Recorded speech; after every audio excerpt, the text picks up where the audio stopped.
Hello बच्चों, आज के वीडियो में हम लेवल 2 के क्वेश्चन 24 टू 26 डिस्कस करेंगे। चलिए शुरू करते हैं 24 से। 24 क्वेश्चन में पूछा गया how many compounds are aromatic. तो सबसे पहले यहाँ पर अपन एरोमेटिक कंपाउंड के होने की कंडीशन ही पढ़ लेते हैं। तो एरोमेटिक कंपाउंड कब कब होगा? जब पहली कंडीशन कि वो कंपाउंड साइक्लिक और प्लेनर हो। ठीक है, ये पहली कंडीशन है। दूसरी कंडीशन है हमारे पास ईच कार्बन या कोई भी ईच एटम हैज sp और sp2 हाइब्रिडाइजेशन और क्लोज्ड कॉन्जुगेशन वहां पर होना चाहिए। ठीक है, साइक्लिक रिंग में कंटिन्यूअस कॉन्जुगेशन वहां पर होना चाहिए। थर्ड कंडीशन जो है वो है कि यहाँ पर 4n+2 पाई इलेक्ट्रॉन होने चाहिए डीलोकलाइज्ड। ये क्या होता है? ये होता है हकल्स रूल।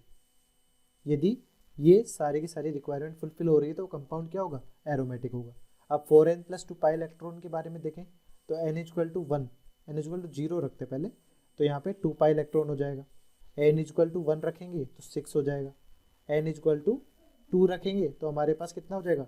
10 pi electron. ठीक है, हिंट के लिए अब अपन देखते हैं यहाँ पर। तो पहला कंपाउंड देखिए, पहले कंपाउंड में साइक्लिक है, प्लेनर है, ईच एटम sp2 हाइब्रिडाइज्ड है। और यहाँ पर रेजोनेंस में देखें तो ये पाई बॉन्ड सारे रेजोनेंस में कितने पाई बॉन्ड है? यहाँ पर 3+2+2+2, दैट मीन्स 9 हमारे पास यहाँ पर पाई बॉन्ड है। ठीक है, तो 9 पाई बॉन्ड यानी 18 पाई इलेक्ट्रॉन। तो अपन यहाँ पर क्या रखें? अपन n की वैल्यू यहाँ पर यदि 4 रखें या 5 रखें, 4 रखते हैं तो हमारे पास क्या हो जाएगा? 4×4+2 यानी हमारे पास 18 पाई इलेक्ट्रॉन आ जाएंगे। यानी ये हकल रूल को भी फॉलो कर रहा है। दैट मीन्स ये कंपाउंड क्या हो जाएगा? ये एरोमेटिक हो जाएगा। ठीक, सेकंड कंपाउंड है हमारे पास ये एसाइक्लिक कंपाउंड है। पहली कंडीशन इवोल्यूशन हो रहा है तो ये नॉन एरोमेटिक होगा, एरोमेटिक नहीं होगा।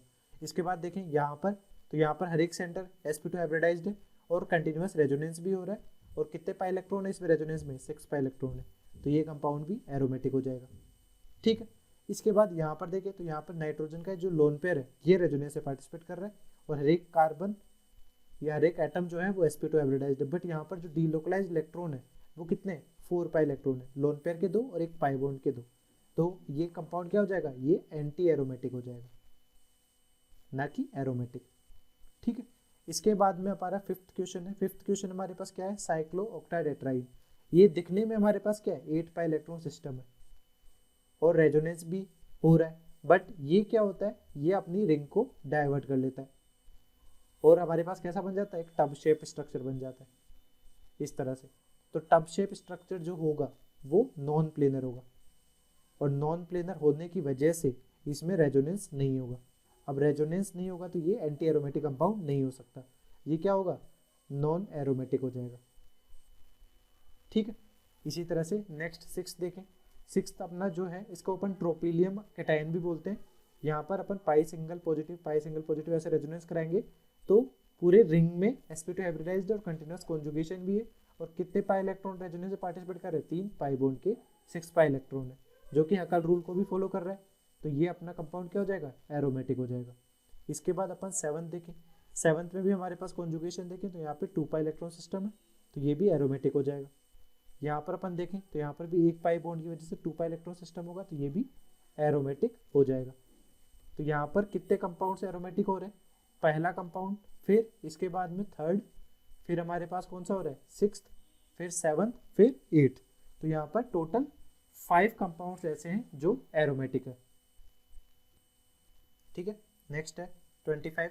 अमोंग्स्ट the following the total number of compounds which will show aromatic character will be. तो अपने को सिंपल देखना है कि वो कंपाउंड एरोमेटिक है या नहीं है। तो अपन ने कंडीशंस तो पहले पढ़ ली है 24 क्वेश्चन में। तो यहाँ पर देखिए इसमें रेजोनेंस तो हो रहा है पर कितने पाई इलेक्ट्रॉन है? 2 पाई इलेक्ट्रॉन है, जो कि हकल रूल को फॉलो करता है, तो ये कंपाउंड एरोमेटिक हो जाएगा। यहाँ पर अपने पास देखें तो यहाँ पर ये कार्बन sp3 हाइब्रिडाइज्ड है, तो यहाँ पर कंटिन्यूअस कॉन्जुगेशन या रेजोनेंस नहीं होगा, तो ये कंपाउंड नॉन एरोमेटिक हो जाएगा इस sp3 कार्बन की वजह से। यहाँ पर ये ट्रोपिलियम आयन है। ट्रोपिलियम आयन में हमारे पास क्या हो जा रहा है? यहाँ पर 6 पाई इलेक्ट्रॉन सिस्टम है, तो ये क्या हो जाएगा? एरोमेटिक हो जाएगा। नेक्स्ट फोर्थ है। फोर्थ में अपन काउंट करें तो यहाँ पर भी कंटिन्यूअस कॉन्जुगेशन तो हो रहा है।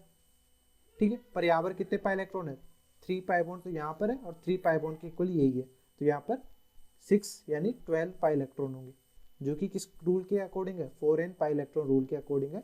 तो ये कंपाउंड क्या होगा, एंटी एरोमेटिक होगा, ना कि एरोमेटिक। ठीक है। नेक्स्ट है फिफ्थ, इसमें देखिए ये जो नेगेटिव है ये रेजोनेंस से पार्टिसिपेट कर रहा है, तो यहाँ पर कितने पाई इलेक्ट्रॉन होंगे, 6 पाई इलेक्ट्रॉन होंगे। क्यों, क्योंकि यहाँ पर 2 तो पाई बॉन्ड और एक लोन पेयर, ये नेगेटिव चार्ज वाला हो जाएगा, जो कि एरोमेटिक रूल को फॉलो कर रहा है, तो ये करेक्टर क्या हो जाएगा, एरोमेटिक करेक्टर शो करेगा।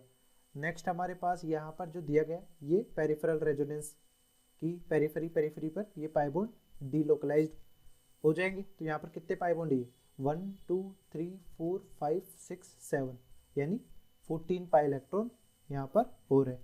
तो ये भी क्या हो जाएगा, 4n+2 पाई इलेक्ट्रॉन रूल को फॉलो कर रहा है, इसलिए ये एरोमेटिक करेक्टर शो करेगा। ठीक है। 4n+2 पाई इलेक्ट्रॉन को कैसे फॉलो कर रहा है ये, कि 4n+2 पाई इलेक्ट्रॉन में यदि आप n की वैल्यू 3 रखते हैं तो हमारे पास क्या आ जाएगा, 4 3 + 2 यानी 14 पाई इलेक्ट्रॉन रूल हमारे पास हो जाएगा। ठीक है। इसके बाद हमारे पास 7th है, ये टब शेप स्ट्रक्चर है। टब शेप स्ट्रक्चर होने के में नॉन प्लेनर है, प्लेनर नहीं है तो यहाँ पे रेजोनेंस नहीं होगा, नो रेजोनेंस, रेजोनेंस नहीं हो रहा है तो न तो एरोमेटिक होगा न एंटी एरोमेटिक होगा, ये क्या होगा, नॉन एरोमेटिक। ठीक है। इसी के साथ यहाँ पर 8th वाला में देखें तो यहाँ पर भी क्या हो रहा है, कंजुगेशन रुक जा रहा है sp3 कार्बन की वजह से, तो ये भी नॉन एरोमेटिक हो जाएगा। यहाँ पर अपन देखें इसमें ये नेगेटिव रेजोनेंस में जाएगा, ये नेगेटिव भी रेजोनेंस में जाएगा, तो इन दोनों नेगेटिव और एक पाई बॉन्ड की वजह से यहाँ कितने पाई इलेक्ट्रॉन प्रेजेंट है, 6 पाई इलेक्ट्रॉन यहाँ पर प्रेजेंट है। तो ये कंपाउंड भी क्या हो जाएगा, 9th वाला भी, ये भी हमारे पास एरोमेटिक हो जाएगा। ठीक है। नेक्स्ट 26 क्वेश्चन है, arrange the following resonating structure in order of their stabilities. तो हमने को रेजोनेटिंग स्ट्रक्चर की स्टेबिलिटी देखनी है, तो सबसे पहला पॉइंट आप देखेंगे स्टेबिलिटी ऑर्डर के लिए, नंबर ऑफ बॉन्ड्स, कि वहाँ पर नंबर ऑफ बॉन्ड्स ज़्यादा किस में। ठीक है, क्योंकि जितने ज़्यादा कोवेलेंट बॉन्ड फॉर्म होंगे उतनी एनर्जी रिलीज होगी, और एनर्जी रिलीज होगी तो सिस्टम की एनर्जी कम होगी, स्टेबिलिटी ज़्यादा होगी। ठीक है। सेकेंड अपन देखेंगे ऑक्टेट कंप्लीशन, कि ऑक्टेट कंप्लीशन कहाँ पर है। Then electronegativity rule, electronegativity rule में अपन क्या देखेंगे कि हमारे पास नेगेटिव चार्ज होगा वो मोर इलेक्ट्रोनेगेटिव पे होगा, और पॉजिटिव चार्ज होगा वो लेस इलेक्ट्रोनेगेटिव पे होगा। ठीक है। इस तरह से अपन सॉल्व करेंगे। तो सबसे पहला अपन देखते हैं फर्स्ट कंपाउंड, इसमें स्टेबिलिटी ऑर्डर क्या होगा, ये रेजोनेटिंग स्ट्रक्चर है, इनमें अपने को नंबर ऑफ बॉन्ड्स देखने हैं। तो कोवेलेंट जो सिग्मा बॉन्ड है वो तो सब में सेम होंगे, अपन को सिर्फ पाई बॉन्ड देख लेना है। यहाँ पर भी एक पाई बॉन्ड है और यहाँ पर भी एक पाई बॉन्ड है, तो नंबर ऑफ बॉन्ड सेम है। अब अपन ऑक्टेट कंप्लीशन की बात करें तो ऑक्टेट कंप्लीशन में यहाँ पर हर एक एटम का ऑक्टेट कंप्लीट है। फिर इलेक्ट्रोनेगेटिविटी रूल चेक करेंगे। इसके साथ ही यहाँ पर नंबर ऑफ बॉन्ड्स के बाद में आप देखें तो न्यूट्रल स्ट्रक्चर देख सकते हैं, कि न्यूट्रल स्ट्रक्चर जो होंगे वो ज़्यादा स्टेबल होगा किससे, चार्ज्ड वन से। ठीक है। तो यहाँ पर अपने पास देखें ऑक्टेट कंप्लीशन भी है। इसके बाद में यहाँ पर देखें तो ये स्ट्रक्चर जो है ये न्यूट्रल है और ये चार्ज्ड वन है, तो ज़्यादा स्टेबिलिटी किसकी हो जाएगी, न्यूट्रल वाले की स्टेबिलिटी ज़्यादा हो जाएगी। ठीक है। इसके बाद अपन यहाँ देखें सेकेंड वाले में हमारे पास नंबर ऑफ बॉन्ड्स से ही कंपेरिजन करें तो हमारे पास ये वाला ज़्यादा स्टेबल हो जाएगा, एक पाई बॉन्ड है। और यदि आप देखें तो यहाँ पर ये कार्बोकेटाइन की वजह से इनकम्प्लीट ऑक्टेट है, इनकम्प्लीट ऑक्टेट है, और यहाँ पर सबका कंप्लीट ऑक्टेट है, इसलिए इसकी स्टेबिलिटी ज़्यादा होगी। ठीक है। थर्ड वाले केस में देखें तो यहाँ पर ये न्यूट्रल स्ट्रक्चर है, सबसे ज़्यादा स्टेबल यही होगा। इसके बाद अपन इन दोनों में कंपेरिजन करें तो इन दोनों में कंपेरिजन करने पे हमारे पास नंबर ऑफ बॉन्ड्स से ये वाला जो होगा स्ट्रक्चर ज़्यादा स्टेबल होगा। तो यहाँ पर स्टेबिलिटी ऑर्डर क्या होगा, सबसे ज़्यादा स्टेबल न्यूट्रल 1 हो जाएगा, इसके बाद थर्ड वाला, फिर ये सेकेंड होगा। सेकेंड सबसे लीस्ट क्यों हो रहा है, क्योंकि यहाँ पे कार्बोकेटाइन की वजह से इनकम्प्लीट ऑक्टेट भी है, बाकी किसी में भी ऐसा नहीं हो रहा है इनकम्प्लीट ऑक्टेट वाली चीज़। ठीक। नेक्स्ट है फोर्थ क्वेश्चन में देखिए स्टेबिलिटी ऑर्डर देखना है अपने को, तो सबसे पहले न्यूट्रल स्ट्रक्चर होगा यानी 1 सबसे ज़्यादा स्टेबल होगा। अब इन दोनों में कंपैरिजन अपन करते हैं, तो यहाँ पर सबसे पहले ऑक्टेट कंप्लीशन सभी का है, कार्बन पे नेगेटिव है, ऑक्टेट कंप्लीशन तो है ही। इसके बाद अपन बॉन्ड्स भी देखें तो बॉन्ड्स भी सेम है, और चार्ज देखें तो चार्ज भी हमारे पास नाइट्रोजन पे पॉजिटिव है, कार्बन पे नेगेटिव है। ठीक है। तो यहाँ पर अपन क्या देखेंगे, यहाँ पर अपन देखेंगे चार्ज सेपरेशन, कि प्लस और माइनस कितने पास है, क्योंकि हमारे पास प्लस और माइनस अपोजिट चार्ज है। ये नेचुरल फिनोमिना क्या होगा, ये अपनी तरफ एक दूसरे के पास रहना चाहिए। यदि इनको अपने को दूर रखना है, सेपरेट आउट करना है, तो अपने को एनर्जी देनी पड़ेगी। एनर्जी यदि सिस्टम में देंगे तो एनर्जी इंक्रीज होगी, स्टेबिलिटी डिक्रीज होगी। तो चार्ज सेपरेशन जहाँ ज़्यादा होगा वहाँ पर स्टेबिलिटी डिक्रीज हो जाएगी।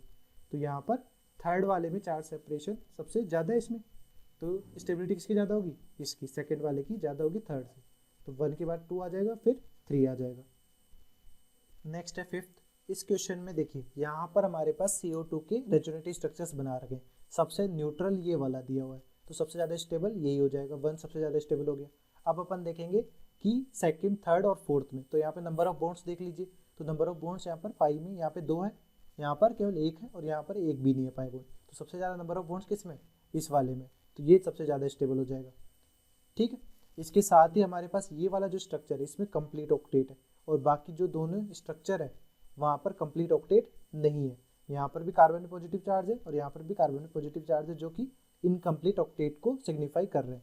ठीक है, इसके बाद में इन दोनों में कंपैरिजन करें तो यहाँ पर भी अपन नंबर ऑफ बॉन्ड्स से देख सकते हैं। तो नंबर ऑफ बॉन्ड्स में हमारे पास ये वाला ज़्यादा होगा, तो यहाँ पर एनर्जी रिलीज ज़्यादा होगी तो स्टेबिलिटी ज़्यादा होगी। तो थर्ड अपना फोर्थ से ज़्यादा स्टेबल होगा। नेक्स्ट है सिक्स्थ। अब यहाँ पर अपने पास सबसे ज़्यादा स्टेबल तो न्यूट्रल हो जाएगा, तो 1 तो सबसे ज़्यादा हो गया। इसके बाद अपन इन 3 में कंपैरिजन करते हैं, तो अपने पास सेकंड और थर्ड जो कंपाउंड है इन दोनों में ही अपने पास नंबर ऑफ बॉन्ड्स सेम है। बट यहाँ पर देखें तो पॉजिटिव चार्ज किस पे, नाइट्रोजन पे, और यहाँ पर देखें तो ऑक्सीजन पे। क्योंकि ऑक्टेट तो कंप्लीशन है तो अपन इलेक्ट्रोनेगेटिविटी रूल देखेंगे। तो पॉजिटिव चार्ज किस पे ज़्यादा स्टेबल होगा, जो लेस इलेक्ट्रोनेगेटिव होगा। और इलेक्ट्रोनेगेटिविटी अपन देखें तो नाइट्रोजन की कम होती है किससे, ऑक्सीजन से। तो यहाँ पर positive charge comparative to this ज़्यादा स्टेबल होगा। तो इन दोनों में कौन सा ज़्यादा स्टेबल हो जाएगा, इलेक्ट्रोनेगेटिव रूल से। थर्ड ज़्यादा स्टेबल हो जाएगा सेकंड से। ठीक है, अब सेकंड ज़्यादा स्टेबल क्यों हो रहा है फोर्थ से, क्योंकि यहाँ पे नंबर ऑफ बॉन्ड्स ज़्यादा है। तो हमारे पास सबसे लास्ट में क्या हो जाएगा, 4 हो जाएगा। ठीक है, नेक्स्ट है सेवंथ। सेवंथ में देखिए यहाँ पर हमारे पास रेजोनेटिंग स्ट्रक्चर्स अपन ने बनाई है, तो क्या बन रहा है, ये 2 बन रहे हैं। अब इन दोनों में से स्टेबिलिटी अपने को चेक करनी है, तो दोनों में ही अपने पास देखें तो इनकम्प्लीट ऑक्टेट है, यहाँ पर भी और यहाँ पर भी, और नंबर ऑफ बॉन्ड्स भी सेम है। तो यहाँ पर स्टेबिलिटी किस बेसिस पे देखेंगे, ये कार्बोकेटाइन अपने पास कौन सा बन रहा है, एक तरीके से टर्सरी कार्बोकेटाइन बन रहा है। यहाँ पे प्लस आई इफेक्ट भी ऑब्जर्व हो रहा है।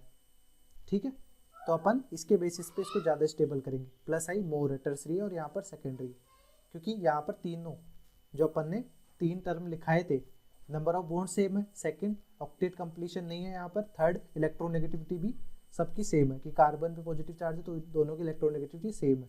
तो फोर्थ पॉइंट आप क्या लिख देंगे, इंडक्टिव इफेक्ट। फिर अपन इंडक्टिव इफेक्ट चेक करेंगे, तो हमारे पास फर्स्ट वाले में प्लस आई इफेक्ट ज़्यादा होगा, इसलिए स्टेबिलिटी भी ज़्यादा हो जाएगी। 8th वाला ऑप्शन देखते हैं यहाँ पर, तो यहाँ पर न्यूट्रल स्ट्रक्चर ये वाला है जो ज़्यादा स्टेबल होगा। यदि ये ज़्यादा स्टेबल है तो हमारे पास क्या बन जाएगा, 1 सबसे ज़्यादा स्टेबल है। सेकंड अपन कंपैरिजन करते हैं इनमें, सेकंड कंपैरिजन यहाँ पर करेंगे, तो यहाँ पर सब first rule number of bonds दोनों में ही सेम है, 1 है। उसके बाद अपन ऑक्टेट कंप्लीशन देखें तो यहाँ पे कार्बन में पॉजिटिव है, यहाँ पे भी कार्बन में पॉजिटिव है, इनकम्प्लीट ऑक्टेट है। फिर अपन इलेक्ट्रोनेगेटिविटी रूल देखेंगे, वो भी यहाँ पर दोनों में सेम है। ठीक है, तो यहाँ पर अपन चार्ज सेपरेशन टर्म को इंक्लूड करेंगे कि यहाँ पर प्लस माइनस चार्ज क्या है, पास पास है, और यहाँ पे प्लस माइनस चार्ज दूर है। तो ज़्यादा दूर जो प्लस माइनस चार्ज होंगे उनकी स्टेबिलिटी क्या होगी, कम होगी। ठीक है, तो 1 के बाद में स्टेबल कौन सा आ जाएगा, यहाँ पर सेकंड ज़्यादा स्टेबल हो जाएगा। क्यों, क्योंकि यहाँ पर मोर चार्ज सेपरेशन है प्लस माइनस के बीच में, तो अपने पास ज़्यादा एनर्जी रिक्वायर्ड हुई होगी प्लस माइनस को दूर रखने के लिए। ठीक है, तो एनर्जी ज़्यादा देने पे स्टेबिलिटी डिक्रीज होगी, स्टेबिलिटी डिक्रीजेस। ठीक है, तो यहाँ पर ज़्यादा स्टेबिलिटी हो जाएगी थर्ड कंपाउंड, इसकी सेकेंड की थर्ड से। तो यहाँ पर 1 के बाद 2 आ जाएगा, फिर 3 आ जाएगा। क्लियर है, तो इस पॉइंट को जैसे आप लिख लीजिए कि मोर charge separation more energy required, more energy required. तो मोर एनर्जी रिक्वायर्ड होगी तो अपने पास सिस्टम की एनर्जी बढ़ेगी तो स्टेबिलिटी डिक्रीज हो जाएगी, तो इसकी स्टेबिलिटी सबसे लीस्ट होगी थर्ड वाले की। तो यहाँ पर अपन ने उसी के बेसिस पे ये ऑर्डर लिखा है। ठीक, thanks for watching. Hopefully this video solution series helped you out to clear your doubts. Give this video a thumbs up if it is useful for you. If you are new to this channel, make sure to click the subscribe button and bell notification icon so you don't miss latest videos from our video solution series and education related stuff from GM Academy.